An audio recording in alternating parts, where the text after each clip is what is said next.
All right, everyone, welcome back. So what we have just found with these P over Q values is 4 values. So because of the plus or minus, we have found 1, 2, -1, and -2 to all represent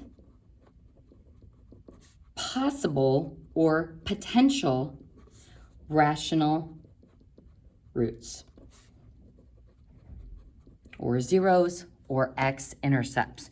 So what this means is if this function does have a rational x-intercept, it would have to come from this set of numbers. Now, are all 4 of these going to be roots? Well, no. The degree of this polynomial is 3. So let's go ahead and start there.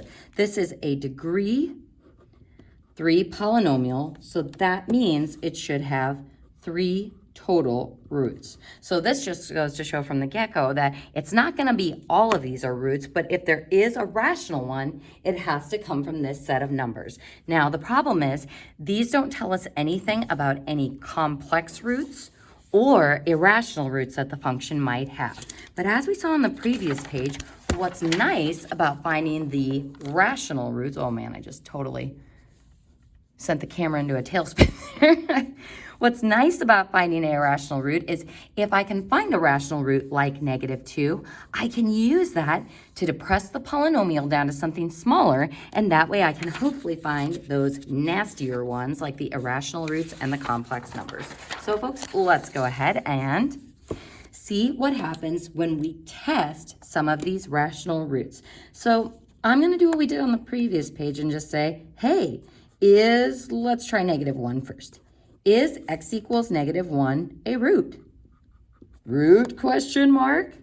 And when we ask this, we're also asking, is x plus 1 a factor? So root question mark, factor question mark. Those two things go together. All right, folks, so this is the tricky part. If I want to test if this is a root, the -1 goes straight in the box.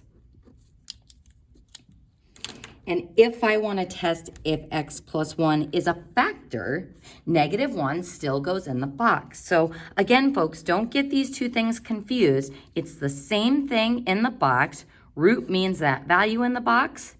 Dividing by the factor means the opposite sign of the constant goes in the box. So you can think of it either way. Sometimes I think it's easier to just put the root in the box. So next, we list out our coefficients of the function. So 1 for x cubed, -3 for x squared. We don't have an x term, so 0 for x. And then 2 for our constant. So we bring down the first term, 1 times the box, add straight down. -4 times the box, add straight down. And 4 times the box, add straight down. All right, folks, so what does this tell me? My remainder is not 0, so is x equals -1 a root? No. Is x plus 1 a factor? No. So because this isn't a remainder of 0, we have verified that neither of those is true. So that's unfortunate, but what we have just done is prove that -1 is not a root. So let's try another one of these potential rational zeros. Let's go ahead and try x equals +1. Root question mark. And the factor we are testing is x minus 1. So x minus 1. Factor question mark. So if we want to test if this is a root, 1 goes in the box. If we want to test if this is a factor, we switch the sign, 1 still going in the box. So coefficients of my original function, 1, -3, 0, and 2.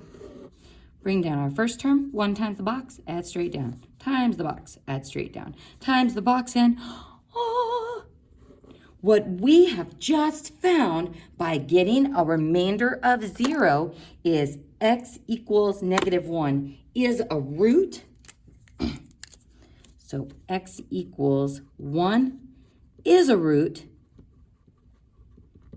And also that x minus 1 is a factor. So this is awesome because we just found one of our x-intercepts without using our calculator, which is pretty incredible when you think about how many possibilities you could have for x-intercepts. So folks, if we think about the whole x-axis, an infinite amount of possibilities for our x-intercepts. If we think about those wavy polynomial functions, an infinite amount, but p over q values have restricted us to only 4 possibilities. In the next video, we'll get a little bit further with this problem.